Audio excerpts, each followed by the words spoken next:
मियामना यामना पामना सानरिबा किटकेट की कोबरदा कैबुल लमजाउ नेशनल पार्क पु मेघालय की निहाइना इसिलमले मणिपुर लेंगाकना अथुबदा सेमदोकनबा कंपनी दा खंगनख्रे मियामना यामना पामना सानरिबा किटकेट की कोबरदा कैबुल लमजाउ नेशनल पार्क पु मेघालय की निहाइना लाना इसिलमबगा लोइनना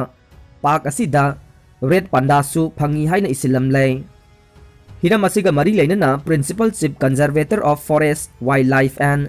chief wild life warden Manipur के doctor A.K. Josna ngasi Jacaranda Marg M block DLF city phase two Gurgaon Haryana दा लेबा Nestle house head office CMD Suresh Narayan दा से थादुना अथुबदा अरानबा सि सेमदोकनबा खंगनखिबने ngasi थाखिबा चेरोल अदुना मखाताना हाई नेटस्ले किटकैट चॉकलेट योमलिबा मकुदा कैबुल लमजाउ नेशनल पार्क की ममिंग पंदुना याउरी अदुबु पार्क असी मेघालय दा लई हाइना ताकले मसी अरानबने कैबुल लमजाउ नेशनल पार्क असी मणिपुर के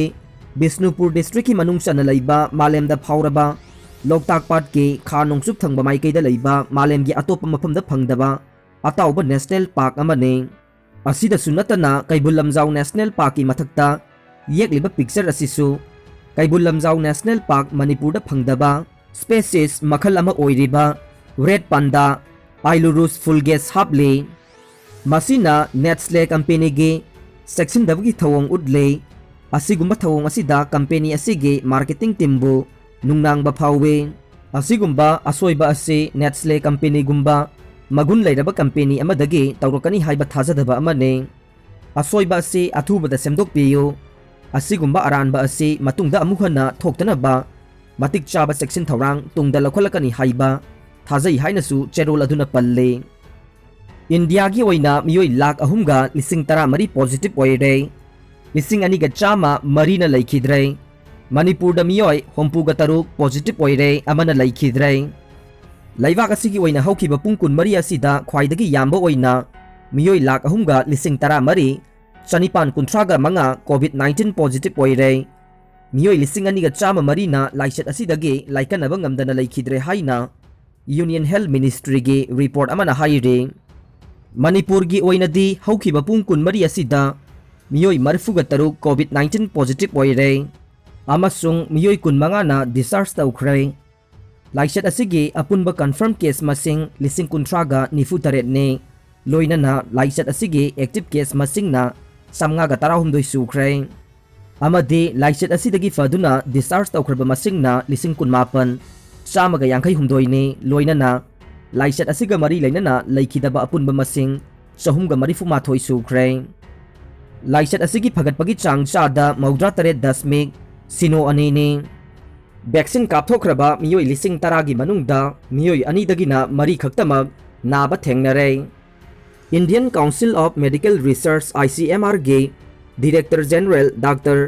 बालराम भार्गवाना हाइखिबदा इंडिया की कोवैक्सीन डोज अनी कापख्रबा मियोई लिसिंग तरागी मनुंगदा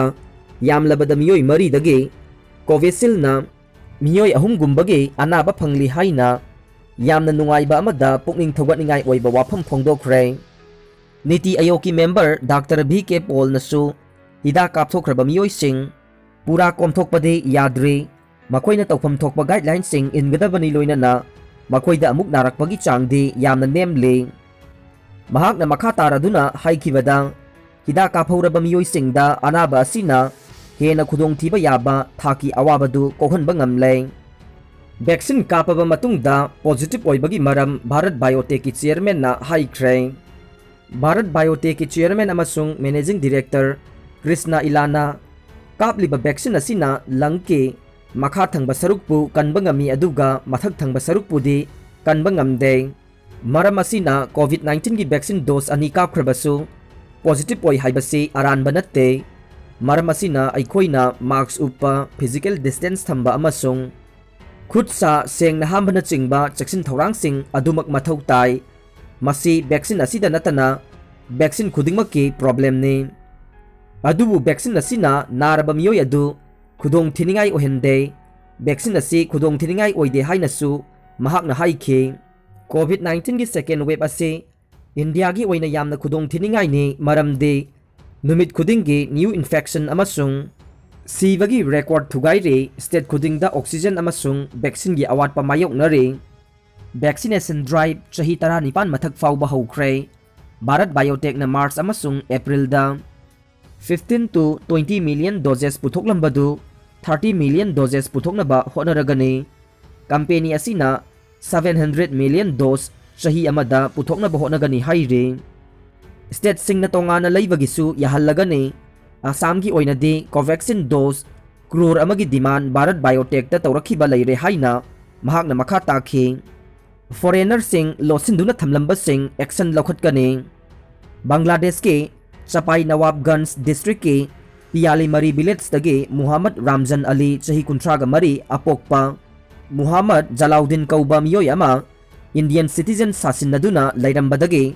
tha asigi taraga mapanda SP Thawbal gi mityang makhada Lilong Police ke OC Inspector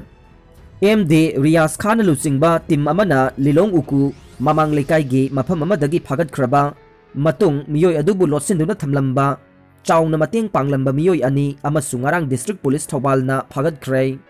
phagatlaba sing adudi Bangladeshi Ramzan Ali gi apokpa mapa saduna Aadhaar enroll tawbada chawna mateng pangliba hauji Lilong da ren logduna leiriba Bihar dagi MD Marjin Hussain shahi humbudra apokpa laikidraba MD Nimudin amadi foreigner ni khangna makhoi mayambu changjapam piduna laifam piriba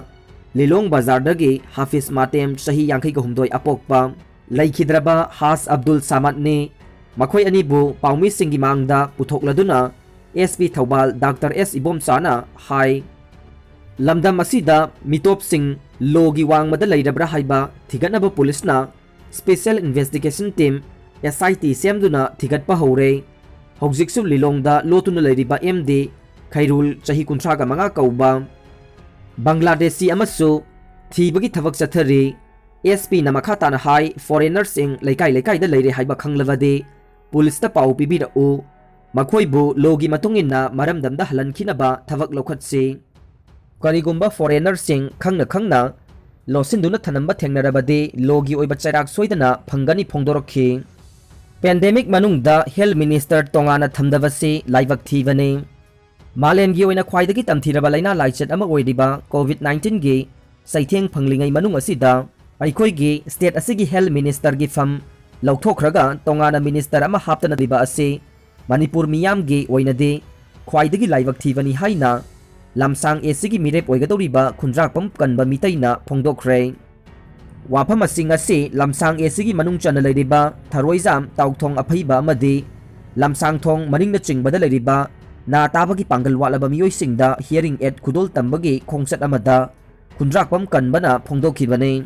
mahakna makha tana hai Manipur gi CM na miyam gi yaifanaba paikhalakpa thabak thoram singda morally support tauri adubu malem pumbana mayoknariba khwaidagi kinaraba laina laichat COVID-19 gi asukluraba tanja asida khwaidagi maru oikraba health minister gi pham ase atopada sinadana CM na paisinuna thamba asina miyamga health sector ga gi marakta achouba lapnaba mari ama laknabagi lambi sinba oina thokane hojik asuluraba tanfam asida tonganba health minister laitaba state ama haibadu thokhan bigano CM na state singi atai hiram kayadasu maipunana yengsinbada hena khudong chanaba amadi miyamgi yaifanabagi damak khanbiraga athubada state sigi tonganba health minister thambiyu haire